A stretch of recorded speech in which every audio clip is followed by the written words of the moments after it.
राधे राधे दोस्तों, कैसे हैं आप सब?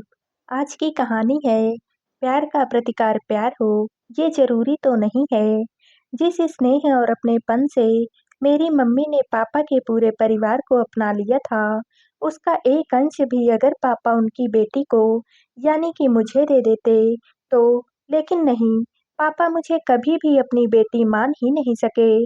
उनके लिए जो कुछ भी थे, उनकी पहली पत्नी के दोनों बच्चे थे, अमन और श्रेया। अमन तो तब मेरे ही बराबर का था, 7 साल का, जब उसके पापा ने मेरी मम्मी से शादी की थी और श्रेया मात्र 3 बरस की थी।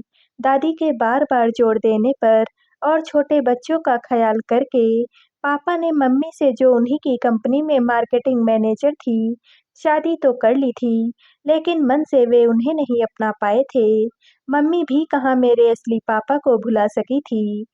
अचानक से एक रोड एक्सीडेंट में उनकी डेथ हो गई थी। उसके बाद अकेले छोटी-सी बच्ची, यानी कि मुझे पालना उनके लिए पुरुषों की इस दुनिया में बहुत ही मुश्किल था। पापा के जाने के बाद 2 साल में ही इस दुनिया ने उन्हें यह एहसास करा दिया था कि एक अकेली औरत, जिसके सिर पर किसी भी पुरुष का हाथ नहीं है, 21वीं सदी में भी बहुत ही बेबस और मजबूर है। उसका यूँ अकेले जीना बहुत ही मुश्किल है। ननिहाल और ससुराल में कहीं भी कोई भी ऐसा नहीं था, जिसके सहारे वे अपना पूरा जीवन काट सकती। इसलिए एक दिन जब ऑफ़िस में पापा ने उन्हें प्रपोज़ किया, तो वे उन्हें मना नहीं कर सकी।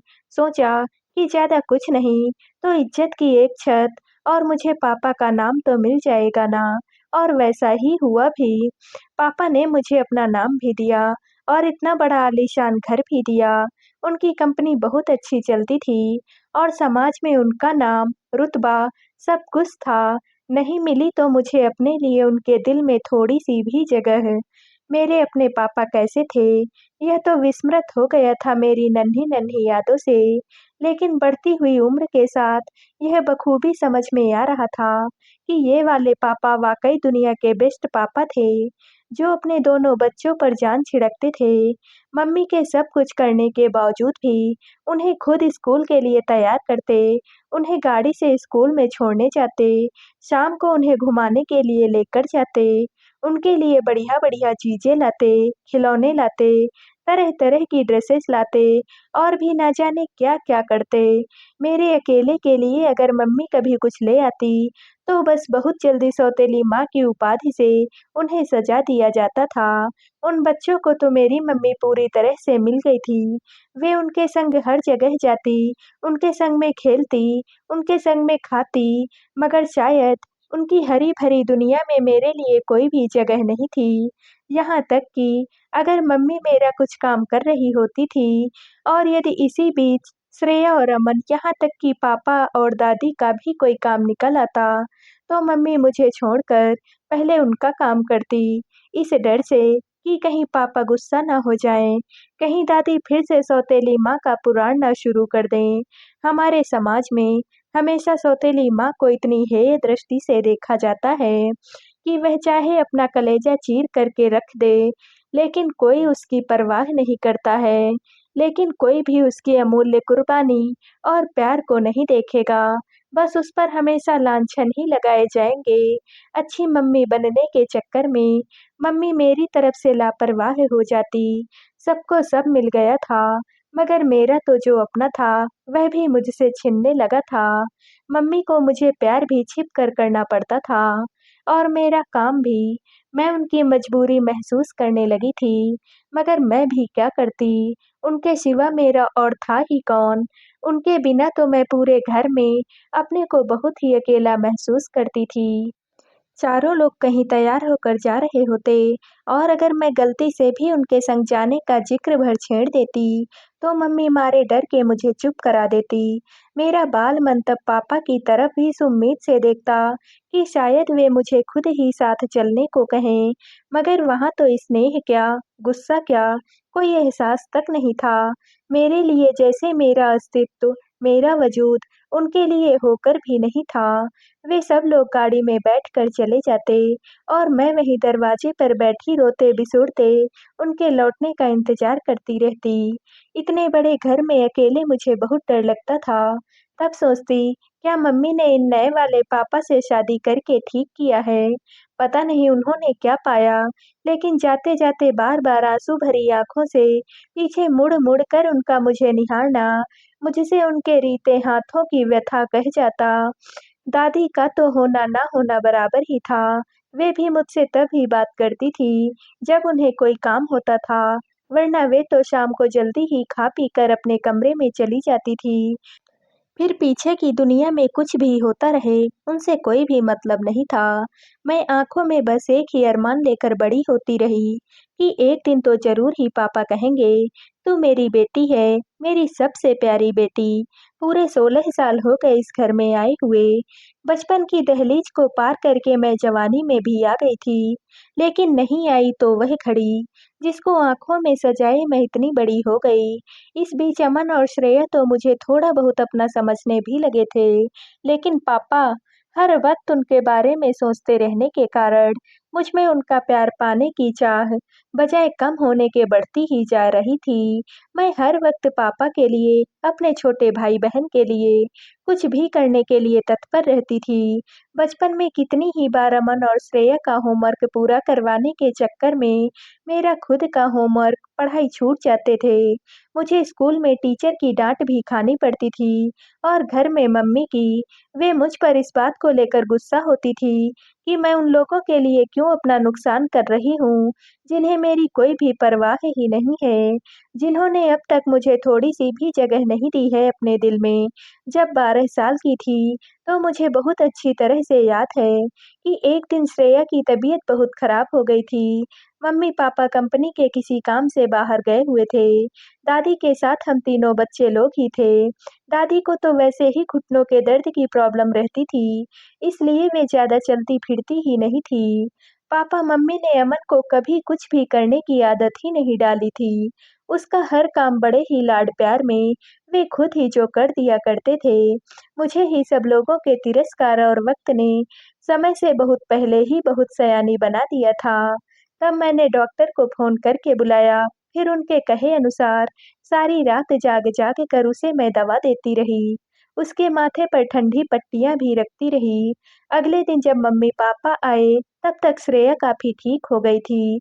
उसने पापा के सामने जब मेरी तारीफ़ की कि कैसे मैंने रात भर जाग-जाग कर उसकी देखभाल की है, तो उन कुछ पलों में लगा कि पापा की नज़रें मेरे लिए प्यार भरी थी, जिनके बारे में मैं हमेशा से ही सपने देखा करती थी। उसके बाद एक दिन वे मेरे लिए एक सुंदर सी फ्रॉक भी लेकर के आए। शायद अब तक का पहला और आखिरी तोहफ़ा था। मुझे लगा कि अब मुझे भी मेरे पापा मिल गए हैं। अब मैं भी श्रेया की तरह उनसे जिद कर सकूँगी, उनसे रूठ सकूँगी, उनके संग घूमने-फिरने जा सकूँगी। लेकिन वह केवल मेरा भ्रम था। 2-4 दिन ही रही, स्नेह की वह तपिश, पापा फिर मेरे लिए अजनबी बन गए। उनका वह तोहफ़ा, जिसे देखकर मैं फूली नहीं समा रही थी, उनकी लाडली बेटी की देखभाल का एक इनाम भर था। लेकिन अब मेरा सूना मन उनके स्नेह के स्पर्श से भीग चुका था। मैं पापा को खुश करने के लिए अब हर वह काम करने की फिराक में रहती थी, जिससे उनका ध्यान मेरी तरफ जाए। अब बरसों बाद मुझे उनके लिए कुछ करने का मौका मिला है, तो मैं भला पीछे क्यों हटूँ? मम्मी की बात भला क्यों सुनूँ? वह क्यों नहीं समझती हैं कि पापा का प्यार पाने के लिए मैं कुछ भी कर सकती हूँ? पापा की तबीयत इधर कई महीनों से खराब चल रही थी, बुखार बना रहता था उनको हरदम। तमाम दवाएँ खा चुके थे, लेकिन कोई भी फ़ायदा ही नहीं हुआ था। अभी पिछले हफ्ते ही पापा बाथरूम में चक्कर खाकर गिर पड़े थे। उन्हें तुरंत अस्पताल में एडमिट करवाना पड़ा था। सारे चेकअप होने के बाद डॉक्टर ने साफ-साफ कह दिया कि पापा की दोनों किडनी खराब हो चुकी हैं। अगर हम उन्हें बचाना चाहते हैं, तो तुरंत ही एक किडनी का इंतजाम करना होगा। घर का कोई भी स्वस्थ सदस्य अपनी एक किडनी दे सकता है। एक किडनी से भी बिना किसी परेशानी के पूरा जीवन जिया जा सकता है। कुछ लोग हॉस्पिटल में मजबूरीवश अपनी किडनी बेच देते हैं, लेकिन फिलहाल तो हॉस्पिटल में ऐसा कोई भी आया नहीं। पापा को तो जल्दी से जल्दी किडनी प्रत्यारोपण की ज़रूरत थी। उनकी हालत बिगड़ती ही जा रही थी। पापा की हालत देख-देख कर मेरा मन रोता रहता था। समझ में ही नहीं आता था कि मैं क्या करूं अपने पापा के लिए। हफ्ते भर से पापा अस्पताल में ही एडमिट हैं। अभी तक किडनी का इंतजाम नहीं हो पाया है। दादी श्रेया, मैं अमन, मम्मी सभी अस्पताल में थे इस वक्त। दादी की किडनी के लिए तो डॉक्टर ने ही मना कर दिया था कि इस उम्र में पता नहीं उनकी बॉडी यह ऑपरेशन झेल भी पाएगी या नहीं। दादी के चेहरे पर साफ राहत के भाव दिखे थे मुझे। पापा की अनुपस्थिति में मम्मी पर ही पूरी कंपनी की जिम्मेदारी थी, इसलिए वे आगे बढ़ने से हिचक रही थी। वैसे ही तबीयत खराब होने की वजह से पापा बहुत दिनों से कंपनी की तरफ ध्यान नहीं दे पा रहे थे। कंपनी के बिगड़ते रिजल्ट इसके गवाह थे। मम्मी भी क्या-क्या करती, श्रेया तो थी ही, अभी बहुत छोटी, उसे तो अस्पताल, इंजेक्शन, डॉक्टर सभी से बहुत डर लगता था। और अमन, उसे तो दोस्तों के साथ घूमने-फिरने और आवारागर्दी से ही फुर्सत नहीं है। पापा मम्मी के ज़्यादा लाड-प्यार और देखभाल ने उसे निरंकुश बना दिया था। मेरे साथ उसने भी इस साल ग्रेजुएशन किया है, लेकिन ज़िम्मेदारी की, समझदारी की कोई भी बात नहीं है। पता नहीं सबसे आँख बचाकर कब वह बाहर निकल गया, हम सबको पता ही नहीं चला। तब मम्मी ही आगे बढ़कर बोली, "डॉक्टर साहब, अब देर मत करिए। मेरी एक किडनी मेरे पति को लगा दीजिए।" तभी इतनी देर से विचारों की कश्मकश में हिचकोले सी खाती मैंने उनकी बात बीच में काटते हुए कहा, "नहीं मम्मी, हम सबको पूरे परिवार को आपकी बहुत ज़रूरत है। पापा को किडनी मैं दूँगी और कोई भी नहीं।" मेरी बात सुनकर मम्मी एकदम से चीख कर ऐसे बोली, मानो बरसों का आक्रोश आज एक साथ लावा बनकर फूट पड़ा हो। "दिमाग तो सही है तेरा नेहा। उस आदमी के लिए तू अपना जीवन दांव पर लगा रही है, जिसने तुझे कभी भी अपना माना ही नहीं है, जिसने कभी दो बोल प्यार के नहीं बोले हैं तुझसे, तो उसे अपने शरीर की इतनी कीमती चीज दे रही है। नहीं, कभी नहीं देगी तू। यह बेवकूफ़ी मैं तुझे कभी नहीं करने दूंगी मेरी बच्ची, कभी भी नहीं। अभी तेरे सामने पूरा जीवन पड़ा है, पराए घर की अमानत है तू। अरे जिन बच्चों पर वे अपना सर्वस्व लुटाते रहे, वे करें यह सब कुछ। अमन का फर्ज बनता है यह सब कुछ करने का, तेरा नहीं। तू ही है क्या सिर्फ उनके लिए? मैं उनके लिए चाहे कुछ ना हूँ, लेकिन मेरे लिए वे बहुत कुछ हैं। मैंने तो दिल से उन्हें अपना पापा माना है मम्मी। मैं अपने पापा के लिए कुछ भी कर सकती हूँ। और फिर मम्मी, प्यार का प्रतिकार प्यार ही हो, यह कोई ज़रूरी तो नहीं है ना? मम्मी मुझे हैरत से देखती रह गई थी। उनका पूरा का पूरा चेहरा आँसुओं से भीग गया था। शायद वे सोच रही थी, काश इस बेटी के दिल को भी पढ़ा होता उन्होंने कभी, इस बेटी को भी गले से लगाया होता कभी, अपने दोनों बच्चों की तरह कभी इसकी भी पढ़ाई, होमवर्क और एग्ज़ाम्स की भी फ़िक्र की होती कभी। कभी डाँटा होता, तो कभी पुचकारा होता इसे भी, कभी झिड़का होता, तो कभी समझाया भी होता इसे। मगर उन्होंने तो कभी इसे नज़र भर देखा तक नहीं, और यह है कि और फिर किसी की भी नहीं सुनी मैंने। पापा ने भले ना बनाया हो, मैंने अपनी एक किडनी देकर उन्हें अपने शरीर का एक हिस्सा बना ही लिया। दोनों को हॉस्पिटल से एक ही दिन डिस्चार्ज किया गया। मैं गाड़ी में कनखियों से बराबर देख रही थी कि पापा बराबर मुझे ही देख रहे थे। उनकी आँखों में आँसू थे, कुछ कहना चाह रहे थे, मगर वह कह नहीं पा रहे थे। मुझे ऐसा महसूस हो रहा था कि जैसे उनके दिल के अनकहे शब्द मेरे दिल को स्नेह की तपिश से सहला रहे हों, जिससे बरसों से किया मेरे प्रति उनका अन्याय शीशा बनकर पिघला जा रहा हो। घर आने के भी कई दिनों बाद एक दिन अचानक से वे मेरे कमरे में आए। मुझे तो अपनी ही आंखों पर विश्वास नहीं हुआ। आज तक वो मेरे इतने करीब, वे भी अकेले में आए भी तो नहीं थे, और आज वे मेरे इतने करीब, बिल्कुल मेरे करीब, मेरे बेड पर बैठ गए थे। मैंने उनकी तरफ देखा। वे उदासी भरी, दर्द भरी, आंसुओं भरी आंखों से मुझे देख रहे थे। मैं भी देखती ही रही उन्हें, अपने पापा को। मुझे तो अब तक की जिंदगी का एक दिन भी, या यह कहूँ कि एक लम्हा भी याद नहीं है, जब उन्होंने मुझे कभी देखा भी हो। आंखों ही आंखों में उन्होंने बहुत कुछ कह दिया, और बहुत कुछ मैंने सुन भी लिया था।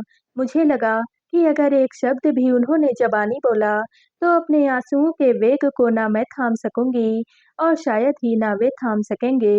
भर-भरा कर बस गिर ही पड़ूँगी अपने पापा की गोद में, जिसके लिए मैं अतृप्त सी ना जाने कब से तरस रही थी।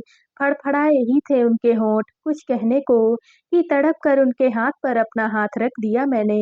बोली, "ना पापा ना, कुछ भी मत कहना। मैंने कोई बड़ा काम नहीं किया है, बस अपने पापा के लिए अपना छोटा-सा फ़र्ज़ निभाया है।" अंततः रोक ही नहीं सकी खुद को, रो ही पड़ी फूट-फूट कर। पापा भी रो पड़े ज़ोर-ज़ोर से। उन्होंने मुझे अपने से लिपटा लिया। "मुझे माफ़ कर दे मेरी बच्ची, मुझे माफ़ कर दे। अपने इस गंदे से पापा को माफ़ कर दे। बेटी है मेरी तू तो, दुनिया की सबसे अच्छी बेटी है तू तो। जिन लफ्ज़ों और जिस स्नेह से मैं अब तक अपने ख्वाबों में ही रूबरू होती रही थी, आज हकीकत बनकर मेरे सामने आया था। इन पलों ने सब कुछ दे दिया था मुझे। बरसों के गिले-शिकवे आँसुओं के प्रवाह में बह गए थे। तभी पापा को देखकर मम्मी भी वहाँ आ गई, तो उन्होंने मम्मी को भी अपने गले से लगाते हुए कहा, "तुम दोनों के साथ मैंने बहुत अन्याय किया है। अतीत की यादों में इतना उलझा रहा कि वर्तमान के इतने खूबसूरत साथ और रिश्ते को मैं नकारता रहा। मुझे माफ़ कर दो तुम दोनों, मुझे माफ़ कर दो। बरसों बाद ही सही, यह परिवार आज मेरा भी हो गया था।" मेरी मम्मी की आँखें भी खुशी से भीग गई थीं। उसके बाद तो जैसे मेरी ज़िंदगी ही बदल गई थी। पापा ने मुझे और अमन दोनों को एक साथ एमबीए में एडमिशन दिलवा दिया था। वे चाहते थे कि अब हम दोनों भाई-बहन नई सोच और नई तकनीक से उनकी कंपनी को नई ऊँचाइयों तक पहुँचा दें। अमन का तो मुझे पता नहीं था, लेकिन मैं अपने पापा के लिए कुछ भी करूँगी।